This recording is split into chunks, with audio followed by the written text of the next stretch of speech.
बिस्मिल्लाहिर्रहमानिर्रहीम। अस्सलाम वालेकुम नाज़रीन, आप देख रहे हैं सरेआम न्यूज़। खबर शामिल करेंगे गुजरात से। थाना दौलत नगर पुलिस ने सोशल मीडिया पर वायरल होने वाली फैश वीडियो का मरकजी मुलजिम गिरफ्तार कर लिया। तफसीलात के मुताबिक थाना दौलत नगर के इलाका में दुकानदार की खतून के साथ फैश वीडियो सोशल मीडिया पर वायरल हुई, जिस पर DPO गुजरात अहमद नवाज शाह ने फौरी नोटिस लेते हुए SHO थाना दौलत नगर इंस्पेक्टर सगीर सैन को हिदायत जारी की कि वो फौरी तौर पर वीडियो में नजर आने वाले दुकानदार और खतून के खिलाफ मुकदमा का अंदराज किया जाए, मुलजमान को फौरी गिरफ्तार किया जाए। जिस पर SHO थाना दौलत नगर ने फौरी तौर पर मुलजमान के खिलाफ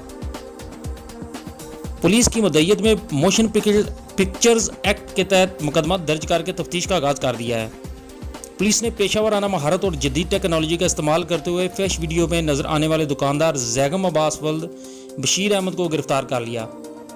मुलजिम की मजीद तफ्तीश जारी है, जिसमें मजीद इंकशाफात भी मुतवक्का हैं। ताहम सरेआम न्यूज़ ने कई नाज़ीबा वीडियो हासिल कर लीं, जिनमें वाज़ह तौर पर देखा जा सकता है कि मुलजिम अपनी ही दुकान लैस नल की बटन की दुकान पर, जो मेन रोड दौलत नगर पर वाक़या है, जिसमें लड़कियों के साथ दोस्ती करना, फिर इनके साथ ज़्यादती करना और वीडियो बनाकर इनको ब्लैकमेल करना, अरसा दराज से ये धंधे में मुलव्वस है।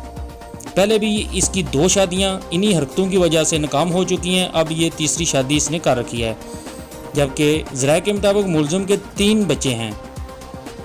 इससे कबल मुलजिम के बारे में यह भी बताया जाता है कि मुलजिम ने गाड़ी रेंट पर लेकर 25 लाख में फ़रोख्त कर दी थी, जिसकी बाद अज़ां इसका वालिद उस गाड़ी की रकम किस्तों में अदा कर रहा है।